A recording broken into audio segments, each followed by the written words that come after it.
Bismillahirrahmanirrahim. Make 1 to 7. Dear student, today our topic is Foundry. First of all, introduction to Foundry. Foundry process consists of making molds, preparing and melting the metal into the molds, cleaning the castings, and recleaning the sand for reuse.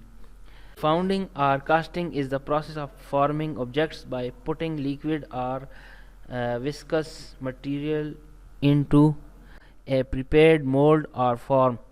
Generally, solidification takes place by cooling metallic material, but cooling may not be necessary. Some plastics. A casting is an object formed by allowing the material to solidify. So the casting is the product of the foundry. It may vary from a fraction of a gram to several tons. All metals and alloy can be cast. A foundry is a collection of the necessary material and equipment to produce a casting. The next topic is steps involved in making casting or steps in casting. The basic steps in making a casting are pattern making, mold preparation, core making, melting and pouring, cleaning and inspection. Next topic is safety aspects in foundry. Safety steps are hazards waste management, safety first, hearing protection of head, eye, leg and hand, handling dust problem, automation in foundry, wear leather work boots, preferably with steel toes, wear trousers, not shorts and long sleeves shirts or welder's vest, wear loose fitting leather cloths or at least cloths made of a material which is very flame resistant. Safety glasses are an absolute minimum. Next topic is introduction to pattern.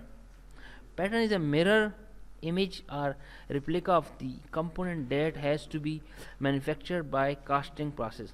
It may be also defined as a model around which sand is packed to give rise to a cavity called mold cavity. A pattern is required even if one object has to be cast. The material generally used for pattern are wood, metal or plastics. जी students, हम अगर foundry की बात करते हैं तो foundry एक branch है, इंजीनियरिंग की वो ब्रांच है। हम बहुत सी चीज़ें जो हम मशीनिंग के ज़रिए नहीं बना सकते, और उस पर अगर ये देखा जाता है कि अगर मशीनिंग के ज़रिए हम बनाते हैं या उस पर मशीन की ज़्यादा ज़रूरत पड़ती है, मैन पावर की ज़्यादा ज़रूरत पड़ती है, या ऐसा होता है कि टाइम बहुत ज़्यादा दरकार है, तो और या ऐसा पेचीदा मशीन पार्ट्स होते हैं तो हम उसको फाउंड्री में बनाते हैं। फाउंड्री में घरेलू अशिया से लेकर हवाई जहाज़ तक की ईजाद में फाउंड्री से मुख्तलिफ कंपोनेंट्स बनाए जाते हैं। अगर हम बात करें तो उसमें सबसे पहले क्या करते हैं कि हम इन दांतों को पिघला कर पैटर्न बनाते हैं। पैटर्न बनाने के बाद उसमें मोल्डिंग के लिए कास्टिंग करते हैं और जो हम मुख्तलिफ दांतें तैयार करते हैं।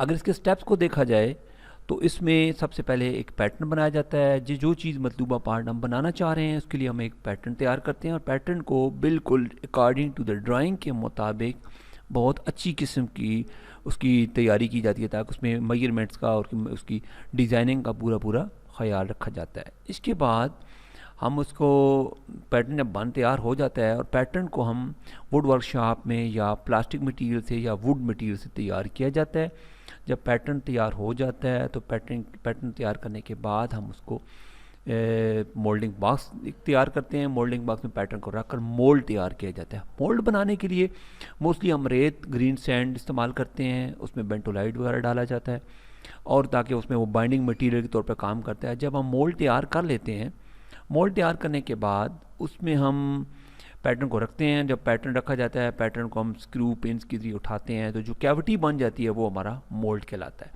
उस मोल्ड बनाने के बाद उसमें हम पोरिंग का अमल करते हैं। जो हमारी मतलूबा मटेरियल हमने पिघलाया होता है, फर्नेस में तैयार मटेरियल निकाला जाता है और वो उसको हम किसी ट्रॉली पर रख के लाते हैं और उस पिघले हुए मटेरियल को हम उस कैविटी में डालते हैं। उस कैविटी में डालने के अमल को हम पोरिंग कहते हैं। जब वो पोरिंग मुकम्मल हो जाती है उसके बाद जो मटेरियल हमें हासिल होता है वो कास्टिंग कहलाती है और वो हमारा मतलूबा पार्ट तैयार हो जाता है। और कास्टिंग करने के बाद हम उसको फिनिशिंग के लिए फिर फिनिशिंग डिपार्टमेंट में भेजते हैं और उसका क्लीनिंग करके उसका मतलूबा हमारी कास्टिंग का मुकम्मल हो जाती है। फाउंड्री शॉप की अगर हम सेफ्टी की बात करते हैं तो फाउंड्री शॉप में सबसे पहले जो हमें इस बात का ख्याल रखना पड़ता है कि क्योंकि फाउंड्री शॉप में दांतों को पिघलाया जा रहा होता है और जिससे आग लगने का या हादसा होने का बहुत ज़्यादा इम्कान होता है। फर्नेस के करीब आप जब हों तो उस बात का ख्याल रखें कि जो लोग वहाँ पे काम करने वाले हैं उन्होंने सेफ्टी ड्रेस मुकम्मल तौर पे पहना होना चाहिए, मसलन जैसे goggles, gloves, safety shoes, safety trousers वगैरह, और वो एस्बेस्टॉस कोटिंग होनी चाहिए ताकि आग लगने का अंदेशा ना हो। जब हम मोल्डिंग करते हैं तो मोल्डिंग करने के लिए जो हमारे पास रेत होती है वो साफ़ होनी चाहिए। जो शावल ट्रावल यूज़ की जा रही हैं वो ज़रूरत के मुताबिक इस्तेमाल होनी चाहिए और रेत साफ़ होनी चाहिए, उसमें किसी की कंकर या तरह की कोई चीज़ ना हो। जब हम रेत को उससे मोल्ड बनाना चाह रहे होते हैं तो मोल्डिंग के लिए उसमें पानी की एक मुनासिब मिकदार होनी चाहिए कि वो नमदार हो। अगर ज़्यादा पानी डाल देंगे तो वो आपस में बाइंड नहीं होगी, जिससे हमारा मोल्ड नहीं बनेगा। इसके बाद अगर हम कोर की बात करते हैं तो कोर को अगर हम देखें तो कोर अगर ठंडी हालत में है या गर्म हालत में टोंग्स यूज़ करनी चाहिए, उसको प्रॉपरली उसको हैंडल करना चाहिए। अगर इम्प्रॉपर हैंडल करेंगे तो उससे जो कारीगर है या स्किल्ड पर्सन है उसके ज़ख्मी होने का बहुत इम्कान होता है। इसी तरह अगर हम बात करते हैं जब हम मोल्डिंग बॉक्स उठाते हैं तो उसमें जो मोल्डिंग के लिए जो रेत डाली जा रही होती है उसकी ज़्यादा मोटाई ज़्यादा नहीं होनी चाहिए। अगर ज़्यादा होगी तो जब हम उसमें पोरिंग का अमल करेंगे तो उसके मोल्ड टूटने का अंदेशा होता है। जब स्ट्राइक का बार यूज़ करते हैं रीमिंग करने के लिए तो अगर हम उसकी अच्छी रीमिंग करेंगे तो मोल्ड प्रॉपर बनेगा। अगर प्रॉपरली रीमिंग नहीं करेंगे तो उससे मोल्ड टूटने का भी बहुत ज़्यादा अंदेशा होता है और आपका जो आपने काम कर रहे हैं वो सारी मेहनत ज़ाया चली जाती है।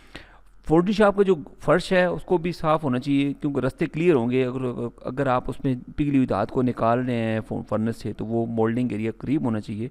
ज़्यादा उसमें अगर ट्रैवलिंग करते हैं तो उससे भी वो धात चूँकि बहुत ज़्यादा गर्म होती है तो उससे किसी भी स्किल्ड वर्कर का ज़ख्मी होने का अंदेशा होता है। लिहाजा हम उसके लिए ट्रॉली यूज़ करते हैं और ट्रॉली जब हम चला रहे होते हैं तो उसके लिए हमें रास्ता भी क्लियर होना चाहिए, उसमें कोई टूटे मटेरियल्स के टुकड़े या इस तरह की कोई चीज़ नहीं होनी चाहिए, वो रास्ता भी साफ़ होना चाहिए। लाइटिंग अरेंजमेंट अच्छा होना चाहिए, वेंटिलेशन का इंतज़ाम अच्छा होना चाहिए।